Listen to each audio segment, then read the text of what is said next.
कितना पैसा बनाया गया है।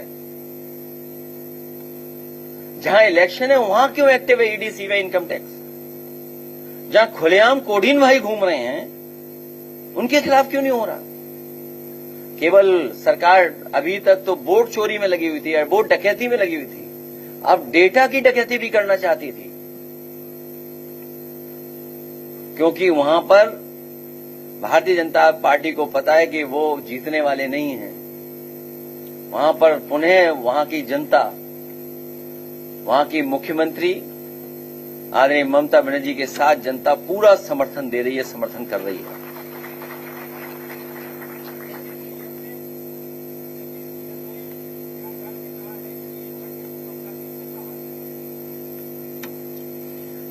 ये घिसा पिटा डायलॉग है उनका। जिनकी खुद की फिल्म न चली हो उनके डायलॉग क्यों ला रहे हो यहां पर? और मैंने तुम्हें कितनी बार समझाया कि अगर उनके सच्चे डायलॉग होते तो फिल्म ज्यादा चलती, और कभी सच्चा डायलॉग सुनना हो तो एएनआई का सुन लेना, आर्काइव वाला।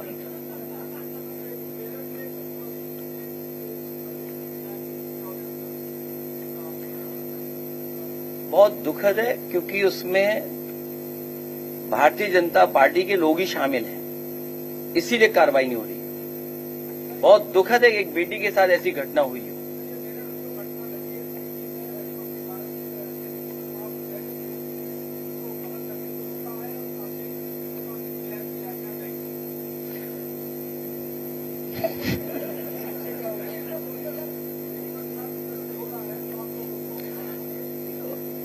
उत्तर प्रदेश में सबसे ज्यादा अनसेफ हैं बेटियां और महिलाएं, और ये आंकड़े बताते हैं। हम कैसे साबित करते हैं कि हमारा लॉ एंड ऑर्डर बेहतर है? टीवी चैनल से थोड़ी करते हैं हम लोग। टीवी चैनल तो कई बार अपने बजट के हिसाब से बोलते हैं,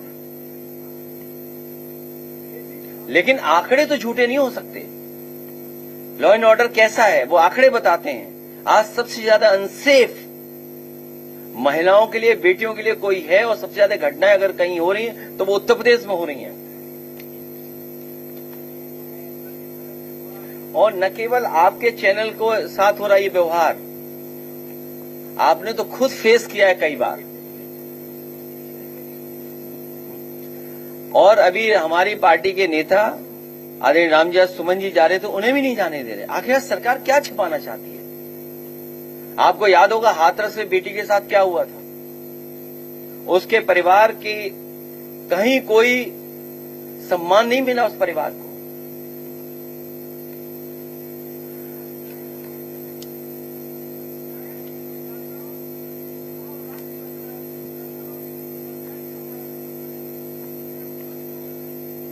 वही तो हम जानना चाहते हैं, ये डिफर क्यों है। कोई चार्टर्ड अकाउंटेंट बुलाएं, वही तो गिनती ठीक करेगा। और फिर अब तो ये भी बताना चाहिए घुसपैठिया कितने निकले। भाई घुसपैठिया भी तो निकालेगा आंकड़ा, घुसपैठिया का भी तो आना चाहिए इसमें। भाई जहां आंकड़े राज्य निर्वाचन आयोग के और भारत सरकार के आयोग के अलग अलग आ रहे हैं, यही तो चिंता का विषय है। और फिर चिंता का विषय इसलिए भी और है क्योंकि जब मुख्यमंत्री कह रहे हैं कि 4 करोड़ हमारे वोट कट गए, मैपिंग के बाद अनमैपिंग हो रहे हैं वोटर, और उनको नोटिस भेजा जाएगा लगभग 4 करोड़ लोगों को। अधिकारी पोस्ट हो रहे हैं, मैपिंग करके उनके आइडियोलॉजिकल मैपिंग करके उनके अधिकारी पोस्ट हो रहे हैं। तो कितना बड़ा संकट है। ये वोटर लिस्ट अपने हिसाब से बनाना चाहते हैं कि चुनाव कैसे जीता जाएगा, वैसा वोटर लिस्ट बनाइए।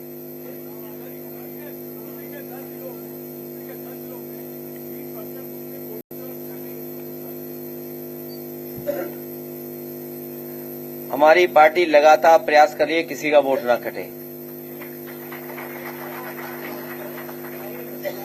और हमारी पार्टी के पास जहां पर अगर जानकारी मिली है तो हमारे बीएलए पूरी जिम्मेदारी के साथ उनका वोट बनवाएंगे। और नोबेल प्राइज विनर जिनको नोबेल का सम्मान मिला, बताओ उनकी नागरिकता पूछी जा रही थी। वो आपको चिंता का विषय नहीं लगता? इसीलिए याद कीजिए, पहले दिन से समाजवादी पार्टी ने कहा ये एसआईआर नहीं है, एसआईआर के बहाने एनआरसी करने जा रहे हैं। जो काम होम डिपार्टमेंट का था, होम डिपार्टमेंट ने वो काम चुनाव आयोग से करवाया है, क्योंकि सुनने में आ रहा जो चुनाव आयोग के सबसे बड़े अधिकारी हैं वो पहले होम डिपार्टमेंट में ही काम करते थे। तो सोचिए आप, जो काम होम डिपार्टमेंट को करना था वही काम भारतीय जनता पार्टी ने चुनाव आयोग से करवाया। ये तो बाद में हम लोग किसी ने जानकारी दी, किसी पत्रकार साथी ने, कि जो सबसे बड़े अधिकारी हैं ये भी होम डिपार्टमेंट में थे।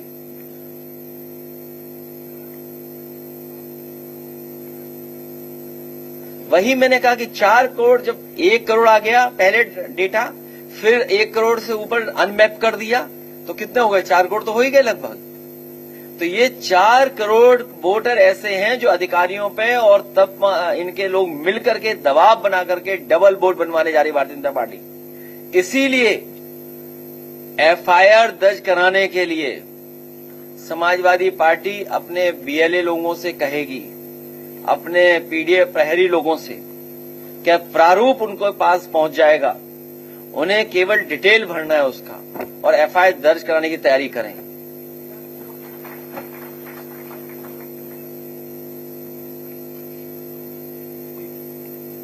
किसने बताया आपको?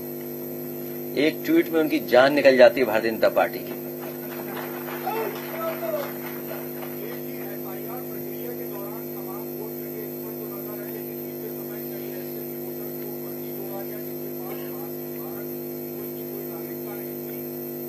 तो वो सूची कहाँ है? घुसपैठियों की सूची तो दें।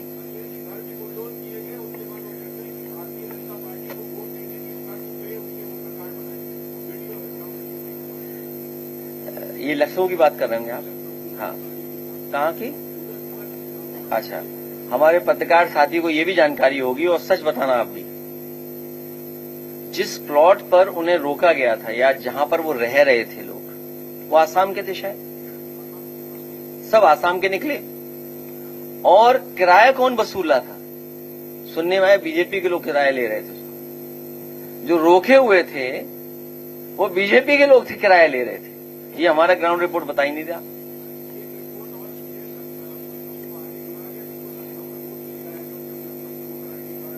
ये भारतीय जनता पार्टी इसी तरह की वोटर लिस्ट में हेराफेरी करने की तैयारी है। इसलिए चुनाव आयोग हम लोगों को मुस्तैदी से, जितने आपके माध्यम से जो जानकारी पहुंच रही, प्लस ये जितने भी जिम्मेदार कार्यकर्ता नेता बैठे हमारे आसपास, ये सब जिम्मेदारी निभाएंगे।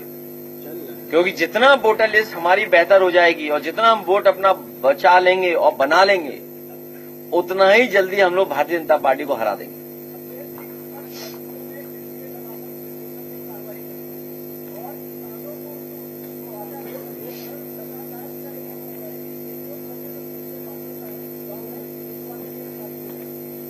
तो 600 तो ग्रामीण में मान लीजिए, फिर मनरेगा क्या होगा? जो विकसित भारत जी राम जी स्कीम आई है, ये इसलिए कर रहे हैं कि बजट कम आ रहा है ऊपर से, तो जितनी अर्बन ग्राम सभाएं हो जाएंगी उतना बजट कम मांगना पड़ेगा। और प्लस जानबूझ करके ये कर रहे हैं, दबाव बनाए जब मुआवजा न देना पड़े। समाजवादी सरकार बनेगी तो सर्किल रेट बढ़ा करके ही किसानों को मुआवजा दिया जाएगा। ये हमारी पॉलिसी रही है, उसी पॉलिसी पे हम लोग काम करेंगे। मार्केट वैल्यू जब दी जाती है तो कोई किसान जल्दी आंदोलन नहीं करता है। जब आप मार्केट वैल्यू से नीचे लेना चाहते हैं, जमीन कब्जा करना चाहते हैं और सरकार अपना बुलडोजर लेकर के चलना चाहती है, मैं अपने पत्रकार साथी से कहना चाहता हूं, बीजेपी के ज्यादा हैं इलीगल चीजें। वोटर लिस्ट पे पूछें, इधर उधर मत भागो। नहीं, वोटर लिस्ट पे पूछे तो जवाब देंगे, वरना अपना सवाल अपने पास रख लेना।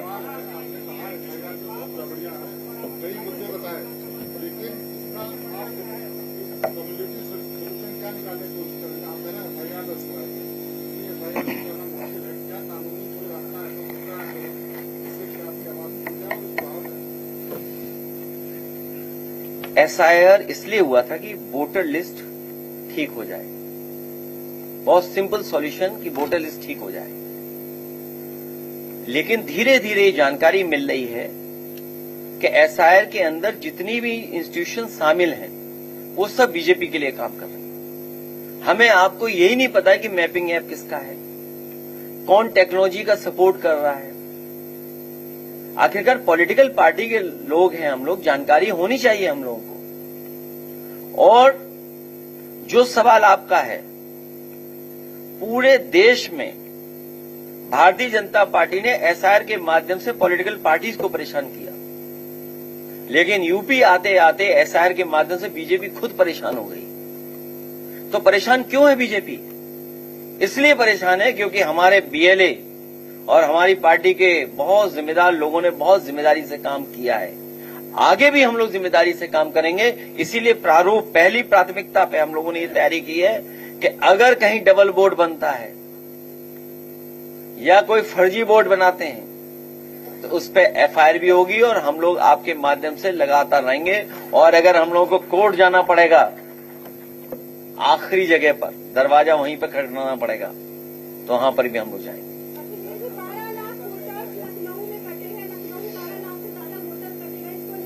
तो बीजेपी के लिए चिंता का विषय है कि 12 लाख वोट कटे, इसका मतलब जीत भी उनकी हार है। इसका मतलब रविदास जी हमारे जीत गए होते अगर ये काम हम लोगों ने पहले किया तो होता।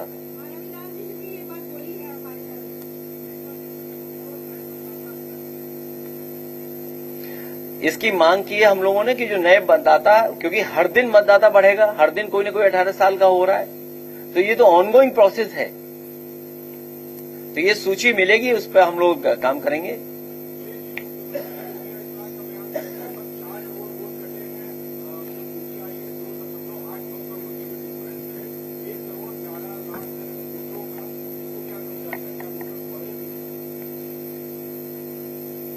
एडिशन तो हुआ है, लेकिन कटे कितने वोट हैं? एडिशन तो मैं कह रहा हूं आज भी कोई 18 साल का हो गया। आज ही एक किसी का जन्मदिन मनाया हम लोगों ने, एक बुजुर्ग थे, एक नया लड़का था कोई, तो वो एडिशन तो होगा ही होगा। हर दिन वोट बढ़ेगा। ये कोई बहुत बड़ी साजिश कर रही है बीजेपी, बहुत बड़ा षड्यंत्र है ये विपक्ष के खिलाफ।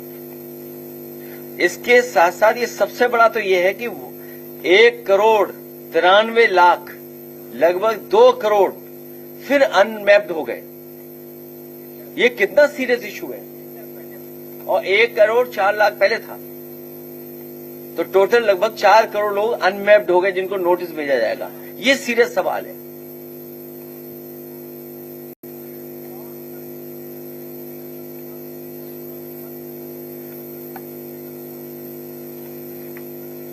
तो नोबेल प्राइज जिनको मिला वो कैसे नागरिकता चेक हो रही उनकी? वो कैसे नागरिकता चेक हो रही? फिर चुनाव की जिम्मेदारी थोड़ी है। नागरिकता चुनाव आयोग नहीं देख सकता, इतना तो आपको भी पता होगा। क्या बनाने के लिए? तो वो सूची तो दें आखिरकार। सूची कितने घुसपैठिया निकले उसमें?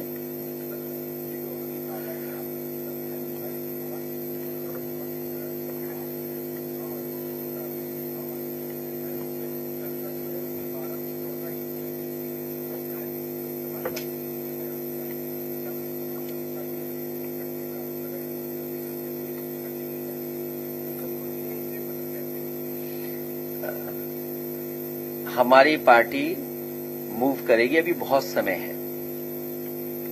हम बहुत सी चीजें क्यों डिस्क्लोज करें अभी? पहले हम ये जान लें कि आखिरकार ये क्या कर रहे हैं सरकार के लोग।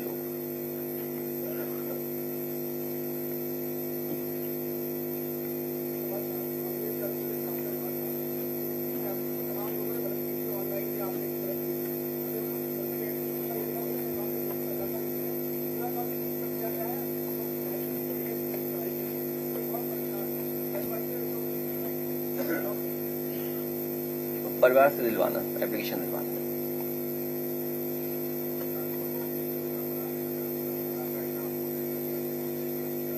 कानपुर के 2 नेता बैठे हमारे, 3 के कई बैठे हैं। अखिलेश दुबे के बारे में पूछ लो इन लोगों से,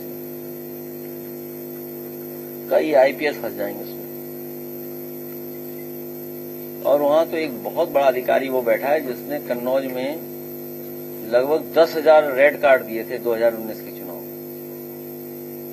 तो पुलिस से। और ये देखिए, अभी ये सवाल पूछ रहे थे पत्रकार साथी कि जिसकी इनकाउंटर कर दिया, सोचिए आप, और अपना इनकाउंटर सही साबित करने के लिए स्वजाति का भी इनकाउंटर किया था, वो भी फर्जी। एक फर्जी इनकाउंटर को छिपाने के लिए एक और फर्जी इनकाउंटर किया था अमेठी में, अगर याद हो आपको। अमेठी रहने वाले अमेठी के।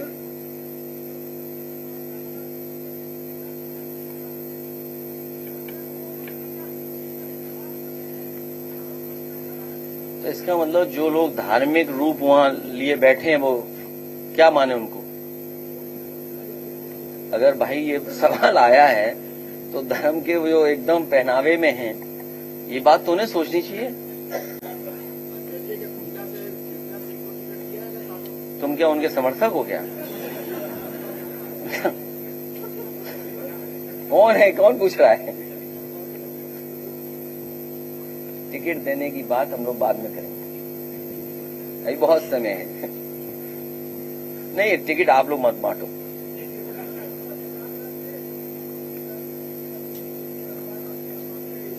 वो इसलिए किया होगा कि मुख्यमंत्री गए होंगे वहां स्नान करने, उनके स्नान में कहीं वो ना आ जाए, कोई डिस्टर्बेंस ना हो।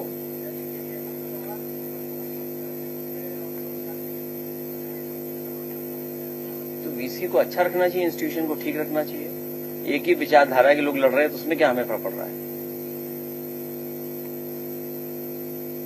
और केजीएमयू में अच्छा हो, इलाज अच्छा हो, अस्पतालों में इलाज हो। कल मैं पीजीआई, परसों पीजीआई गया था, पीजीआई की भी हालत देखने लायक है। इंस्टीट्यूशंस खत्म कर दिए सब, इलाज कहाँ मिल रहा है किसी को? गरीब को इलाज प्राइवेट में जाना पड़ रहा है। और अभी कुछ पढ़ रहा था मैं अखबार में, न्यूज थी कि पोस्टमार्टम किसी का होना था, ले किसी को गए थे। बताइए, हद कर दी। क्या है ये मेडिकल? क्या हो रहा है ये? कोई है इलाज विलाज देखने वाला?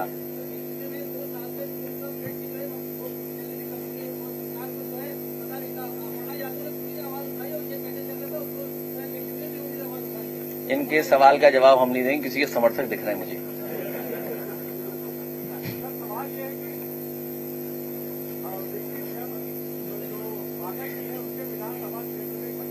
आज ड्रेस अच्छी लग रही है आपकी, कहाँ से बनवाई है ड्रेस? बहुत अच्छी लग रही है, हैं? नहीं, मिलिट्री नहीं लग रही।